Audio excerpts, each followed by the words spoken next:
Hello नमस्कार दोस्तों, स्वागत है आपका आपके अपने YouTube channel basic GK trick पर।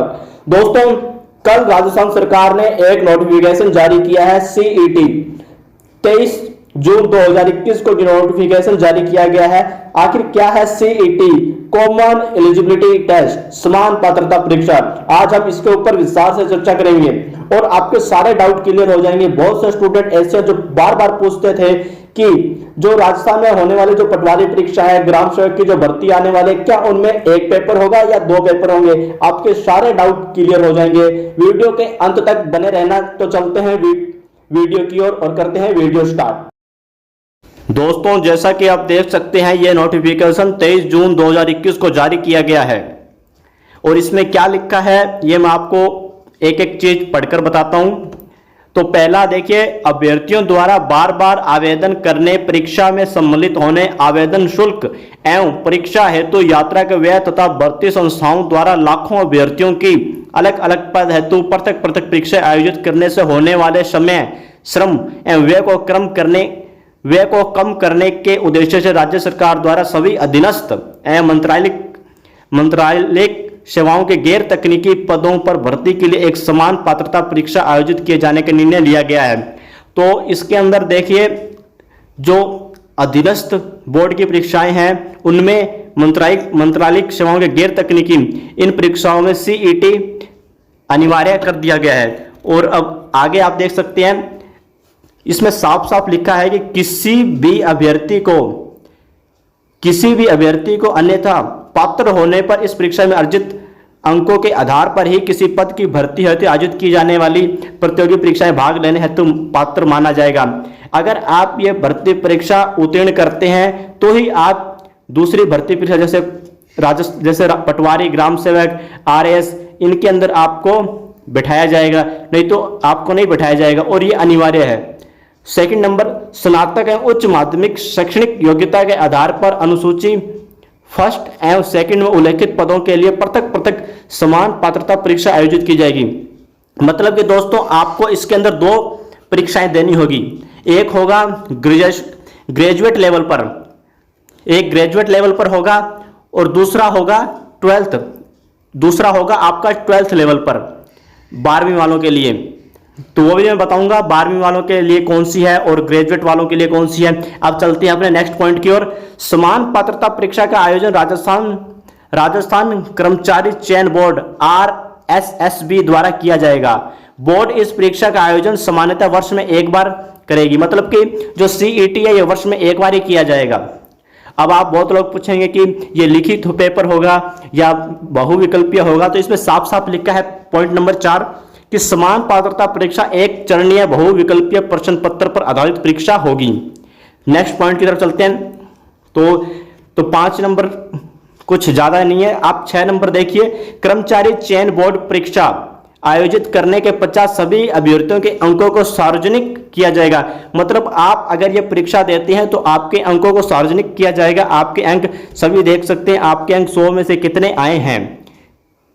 और आगे लिखा है, इस परीक्षा हेतु कोई न्यूनतम उत्तीर्णांक नहीं होंगे। मतलब कि आपके लिए ऐसा नहीं होगा कि 50 में 100 नंबर का एग्जाम है तो उसके अंदर आपको 60 लाने जरूरी हैं, ऐसा नहीं लिखा गया है होंगे। बल्कि किसी पद विशेष की भर्ती के समय इस परीक्षा में प्राप्त अंकों के आधार पर अभ्यर्थियों से आवेदन पत्र आमंत्रित किए जाएंगे। मतलब कि जैसे राजस्थान में आप समझ सकते हैं, ग्राम सेवक या पटवारी, आरएएस या विद्युत विभाग में जो भर्तियां होती हैं, अगर आपके इसके अंदर 100 में से 60 अंक है और ग्राम सेवक या पटवारी जैसी जो भर्तियां हैं, एसआई जैसी, उसके अंदर साफ लिख दिया जाएगा कि अगर आपके सीईटी में 50 अंक हैं तभी आप इन परीक्षाओं में बैठ सकते हैं, अन्यथा नहीं। तो इसका आप सीधा सीधा मतलब समझ सकते हैं। 7 नंबर पॉइंट, समान पात्रता परीक्षा में अर्जित अंकों की वैधता अवधि 3 वर्ष रहेगी। अर्थात कोई भी अभ्यर्थी परीक्षा में एक बार अंकित अंकों के आधार पर अन्यथा पात्र होने पर 3 वर्ष तक संबंधित पदों के लिए आवेदन हेतु पात्र माना जाएगा। मतलब कि अगर आप सीईटी परीक्षा आज देते हैं तो ये 3 साल के लिए वैध रहेगा, यानी कि इसकी मान्यता 3 साल तक रहेगी। उसके बाद आप दोबारा 3 साल बाद दोबारा इसकी परीक्षा देंगे। नेक्स्ट पॉइंट, इस परीक्षा में बैठने हेतु अवसरों की कोई सीमा नहीं होगी। मतलब कि यह परीक्षा आप जितनी चाहे उतनी बार दे सकते हैं, कोई सीमा निर्धारित नहीं की गई है। आयु संबंधी अन्य पात्रता के आधार पर कोई भी अभ्यर्थी अपने रैंकिंग अंक सुधार हेतु कितनी भी बार समान पात्रता परीक्षा में भाग ले सकता है तथा जिस अवसर में अधिक अंक अर्जित करेगा उसे पात्रता हेतु गिना जाएगा। मतलब कि आप 5 बार ये परीक्षा देती हैं, पहली, दूसरी, तीसरी, चौथी बार आपके अंक कम आए हैं और 5वीं बार ज्यादा आए हैं, तो 5वीं बार के अंक आपके काउंट किए जाएंगे। आगे चलते हैं। समान पात्रता परीक्षा के लिए आयु एवं अन्य मापदंडों के संबंध में राज्य में प्रचलित आरक्षण प्रावधान लागू होंगे। मतलब कि जो राज्य में, राजस्थान में जो आरक्षण जो प्रणाली है वो लागू है, वो इसमें भी लागू रहेगी सीईटी में।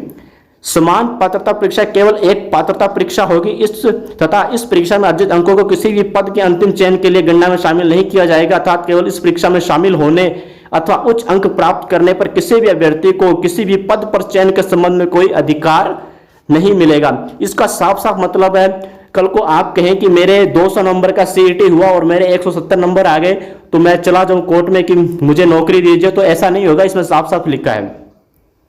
तो अब चलते हैं 13 नंबर पॉइंट देखिएगा। समान पात्रता परीक्षा संबंधी प्रावधान पहले से विज्ञप्ति पदों की अभ्यर्थियों पर लागू नहीं होंगे। पहले से प्रक्रियाधीन विज्ञापित सभी भर्तियों पूर्व निर्धारित प्रक्रिया कार्यक्रमानुसार जारी रहेगी। बहुत बड़ी बात लिखी गई है यहाँ पर कि 23 जून से पहले जितनी भी भर्तियां रनिंग में है, जो अभी चल रही है, जिनके मतलब कि फॉर्म भरे जा चुके हैं, उन पर सीईटी लागू नहीं होगा। 23 जून के बाद जितनी भी नोटिफिकेशन भर्तियां आती हैं उन पर यह प्रक्रिया सीईटी लागू होगी।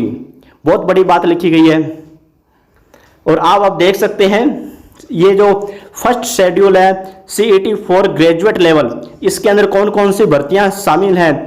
जिलादर भर्तियां, जूनियर अकाउंटेंट की है, TRA की है, टैक्स असिस्टेंट की है, और आप देख सकते हैं नीचे बहुत सारी भर्तियां दे रखी है। इसमें 12 तरह की है। हॉस्टल सुपरिटेंडेंट ग्रेड 2 की है। ये जो भर्तियां हैं ये ग्रेजुएट लेवल की हैं। इसके अंदर आपको 2 एग्जाम देने होंगे और ये है सीईटी सेकेंडरी लेवल, यानी कि ये 12th लेवल की भर्तियां हैं, जैसे laboratory incharge, forester, hostel superintendent, clerk grade 2, junior assistant, clerk 2, LDC।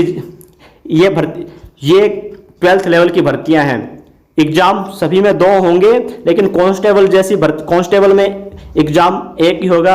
इसकी पूरी डिटेल अभी नहीं है इसमें। अगर दोस्तों आपको ये वीडियो पसंद आई, मेरे द्वारा दी गई जानकारी अगर आपको पसंद आई तो इसे लाइक शेयर जरूर कीजिए और हमारे YouTube channel basic GK trick को भी सब्सक्राइब कर लीजिएगा। आने वाली पल पल की लेटेस्ट खबरें आप तक जरूर पहुंचाई जाएंगी। धन्यवाद।